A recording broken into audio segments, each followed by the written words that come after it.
किसान नेता राकेश टिकैत ने कहा कि जब संसद गूंगी बहरी हो जाती है तो सड़क की आवाज सुनी जाती है। उन्होंने 3 कृषि कानूनों को लेकर किसानों के करीब 1 वर्ष से चल रहे आंदोलन के संदर्भ में ये बात कही। भारतीय किसान यूनियन के नेता टिकैत ने एनडीटीवी के साथ बातचीत में कहा कि वे जो आंदोलन कर रहे हैं ये वास्तव में जनता का आंदोलन है। प्रधान न्यायाधीश एन वी रमणा ने कहा कि जेल में बंद महिलाओं को अक्सर गंभीर पूर्वाग्रह, लांछन और भेदभाव का सामना करना पड़ता है तथा पुरुष कैदियों की भांति इन महिला कैदियों का समाज में फिर से एकीकरण सुनिश्चित करने के लिए कल्याणकारी राज्य के रूप में भारत का सेवाएं प्रदान करने का दायित्व बनता है। राष्ट्रीय विधिक सेवा प्राधिकरण के प्रधान संरक्षक प्रधान न्यायाधीश उसकी एक बैठक को संबोधित कर रहे थे, जिसमें नवनियुक्त सदस्यों ने हिस्सा लिया।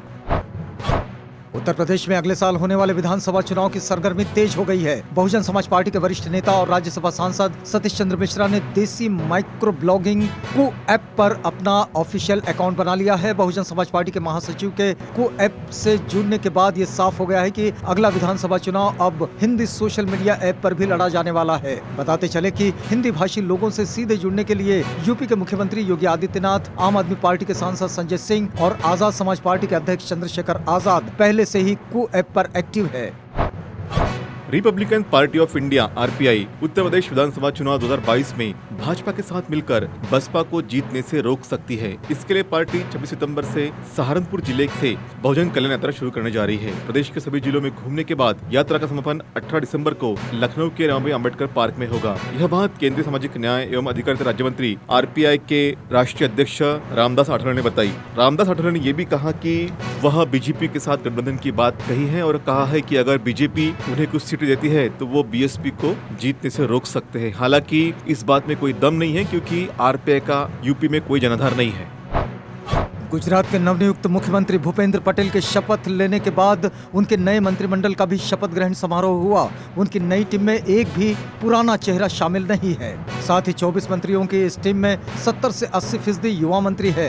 राज्यपाल आचार्य देवव्रत ने 10 कैबिनेट मंत्रियों और 14 राज्य मंत्रियों को शपथ दिलाई, जिनमें 5 स्वतंत्र प्रभार वाले राज्य मंत्री शामिल है।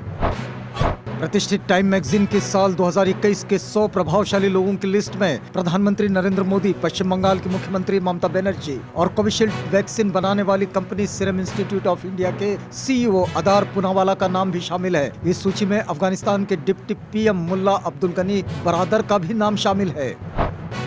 प्रवर्तन निदेशालय अर्थात ईडी ने वित्तीय धोखाधड़ी के एक मामले में सेवानिवृत्त भारतीय प्रशासनिक सेवा अधिकारी हर्ष बंदर के आवास और कार्यालयों पर छापेमारी की। सोशल मीडिया पर लोगों ने सरकार के इस कदम के विरुद्ध जोरदार आवाज उठाई।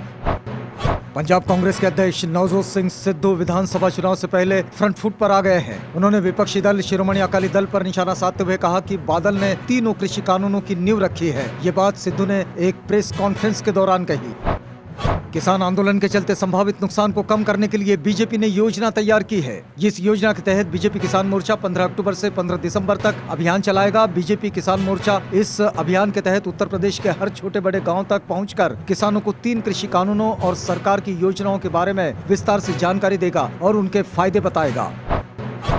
उत्तर प्रदेश विधानसभा चुनाव 2022 को लेकर आम आदमी पार्टी ने बड़ा ऐलान किया है। दिल्ली के उप मुख्यमंत्री मनीष सिसोदिया ने लखनऊ में कहा कि आपकी सरकार बनी तो 300 यूनिट तक बिजली फ्री कर देंगे। किसानों को खेती के लिए बिजली पूरी तरह से फ्री दी जाएगी। सिसोदिया ने कहा कि सरकार बनने के 24 घंटे के अंदर ये फैसला लिया जाएगा।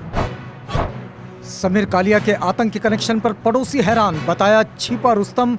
जान मोहम्मद उर्फ समीर कालिया का परिवार धारावी के सोशल नगर स्थित मदीना मस्जिद के पीछे की गली में वर्षों से रहता है। उसके पड़ोसी जुबैर शेख का कहना है कि समीर कालिया ओला कैब चलाता था। उसका व्यवहार भी सभी के साथ अच्छा था, लेकिन किसी ने ये नहीं सोचा कि वह आतंकवाद से जुड़ा है। अगर ये सच हुआ तो उसे कड़ी से कड़ी सजा मिलनी चाहिए।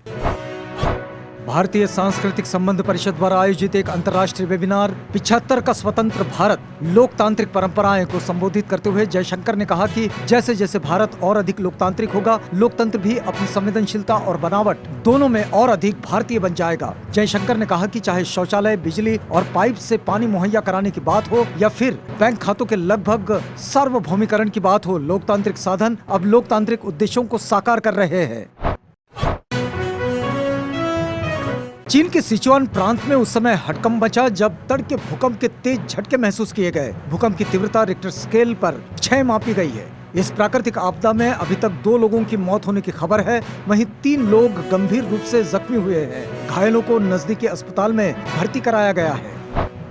अंतरिक्ष यात्रा का जुनून रखने वाले अरबपतियों की हालिया पंक्ति में अब एक और मिशन जुड़ गया है। भारतीय समयानुसार आज तड़के 5:33 पर अमेरिका के फ्लोरिडा स्थित केनेडी स्पेस सेंटर से 4 आम लोगों को लेकर स्पेस एक्स का crew dragon capsule falcon 9 rocket से अंतरिक्ष के लिए रवाना हो गया। यह अंतरिक्षयान दुनिया में पहली बार सिर्फ आम नागरिकों को लेकर पृथ्वी की कक्षा में लॉन्च हुआ। ऐसा पहली बार है जब एक रॉकेट में मौजूद कोई भी व्यक्ति पेशेवर अंतरिक्ष यात्री नहीं है।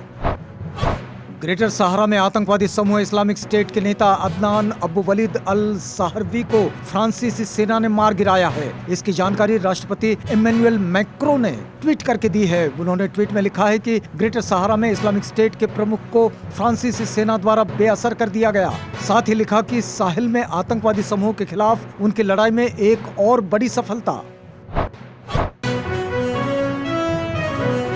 एक्ट्रेस शिल्पा शेट्टी के पति राज कुंद्रा की मुसीबतें कम होने का नाम नहीं ले रही है। हाल ही में मुंबई क्राइम ब्रांच के बिजनेसमैन राज कुंद्रा के खिलाफ चार्जशीट दाखिल की है। जानकारी के अनुसार शिल्पा शेट्टी राज कुंद्रा के खिलाफ बयान देगी। गवाहों की लिस्ट में उनका नाम भी शामिल है।